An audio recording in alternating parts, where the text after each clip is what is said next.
Agora, 9 horas 40 minutos, vamos falar de outro fenômeno natural e que afeta diretamente a nossa vida aqui no Brasil nesse verão, que é o calor. Em Porto Alegre, por exemplo, tem chance de chuva rápida hoje, mas esse domingo deve ser bem quente por lá. A máxima prevista, para a gente ter uma ideia, é de 37 graus, isso sem falar na sensação térmica, que vai ficar bem mais alta. Nós vamos conversar sobre esse assunto com o meteorologista, chefe da previsão do tempo do IMET, o Francisco de Assis Diniz. Francisco, bom dia, bem-vindo aqui com a gente neste domingo na CNN. Qual que é a previsão para essa semana, Francisco? Essa onda de calor tão intenso no Rio Grande do Sul deve continuar? Vai melhorar um pouquinho? Bom dia, Renata, bom dia, Jário, os ouvintes da CNN. Realmente a onda de calor está durante a semana pegando grande parte do Rio Grande do Sul, né? Também grande parte da América do Sul, Argentina, Paraguai e Uruguai. A temperatura máxima ontem foi 37,9 em Porto Alegre, em 40,6 lá em Uruguaiana, né? Então as temperaturas têm se comportado na faixa de 40 a 41 graus no Rio Grande do Sul, na parte oeste e sudoeste. Essa onda de calor ainda continua até quarta-feira, ainda pegando o Rio Grande do Sul, com temperatura na faixa de 40 graus. Vai também pegar o sul do Mato Grosso do Sul, na terça e na quarta-feira, devendo chegar também 40 graus na parte sul do Mato Grosso do Sul. Daí aí dissipa essa onda de calor, né? Mas na Argentina já causou temperaturas acima de 44 graus em várias localidades.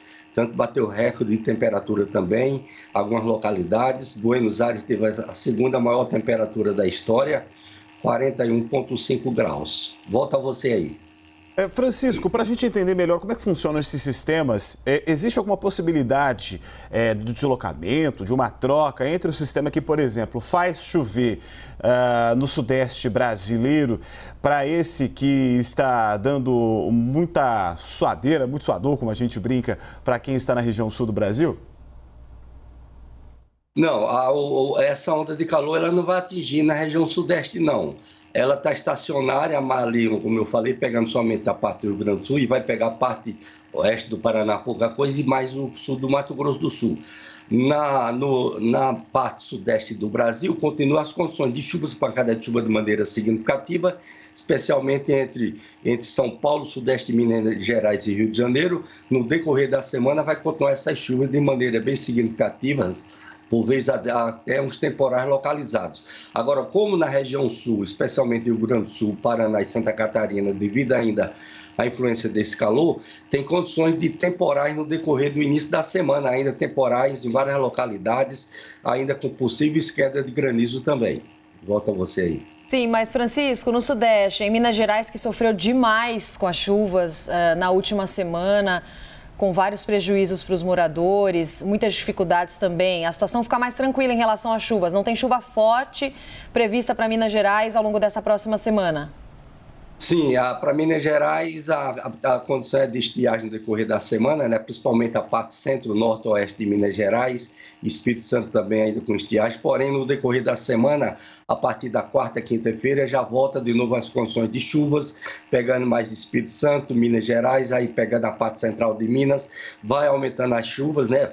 Mas de maneira não intensa como estava existindo antes. As chuvas são previstas para acontecer no decorrer depois da semana, dentro das condições normais, né? A parte norte de Minas ainda ficando sem chuva, voltando a chover ainda lá para o final de semana, a partir da sexta-feira. Volta você aí.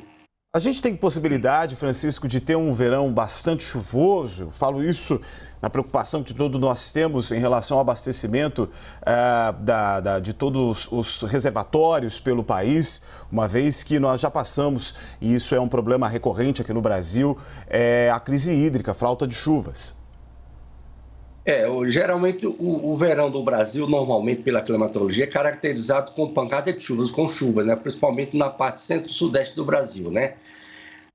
Agora, devido a essas chuvas todas que aconteceram de maneira muito intensa entre a Bahia e Minas Gerais, agora a gente está passando aí por um período mais, vamos dizer assim, mais tranquilo, né? As chuvas estão voltando, mas estão voltando de uma maneira mais tranquila, não está indicando aquelas chuvas intensas ainda como estava acontecendo antes, mas vamos aguardar pela frente se pode haver alguma mudança na atmosfera. Pelo menos a gente tem uma previsão de ter um fevereiro aí de chuvas dentro da normalidade, né? De chuva dentro da normalidade, mas não está descartável as condições dos temporais, porque temperaturas elevadas sempre levam às condições temporais. Porém, a gente tem uma previsão aí de março voltar a intensificação das chuvas de novo. Então, provavelmente, a gente pode ter aí um final de fevereiro para março com chuvas intensas, pegando Minas Gerais, Rio de Janeiro, parte do Goiás novamente, nas regiões onde estavam existindo essas chuvas. Volta a você aí. Ô Francisco, e muita gente em São Paulo anda reclamando demais da ausência do sol. O sol está demorando para aparecer. Hoje está presente na cidade de São Paulo, brilhando forte. Mas ele vai marcar presença ao longo da semana ou, apesar das temperaturas mais altas, a gente deve ter um céu mais nublado? Não, vai ser a semana de céu mais nublado, com o tempo mais fechado em São Paulo, viu, no decorrer da semana. Condições, como eu falei, de ter mais pancada de chuvas, né? Pegando exatamente a Grande São Paulo, com o Vale do Paraíba e indo para o sudeste de Minas, com condições de chuvas. Então, sol só hoje? Só no domingo, Francisco? O sol vai ter, mas tem aparecimento de sol, mas são poucas horas, né? Tem o aparecimento de sol, depois volta de novo, fechando, sempre havendo alguma variação, né? Mas, porém, o maior predomínio é de ficar tempo mais nublado. Mas o que explica essa ausência do sol em parte do Sudeste? Essa ausência é exatamente porque os ventos estão jogando muita umidade do oceano na costa de São Paulo, com parte do Espírito Santo e toda a costa da região sul. Isso vai até a costa de São Paulo. Por isso que está existindo essa condição de chuvas intensas, com pancadas na costa da região sul do Brasil, com o contraste térmico com a onda de calor, e aí fica essa condição aí durante esses dias da semana, praticamente durante essa festina até quarta, quinta-feira, essas condições. Volta a você aí. Nós conversamos com o meteorologista e também chefe de previsão do tempo do INMET, o Francisco Assis Diniz. Francisco, muito obrigado pelas suas informações e tenha um bom dia. Obrigado a você também, um bom dia para todos.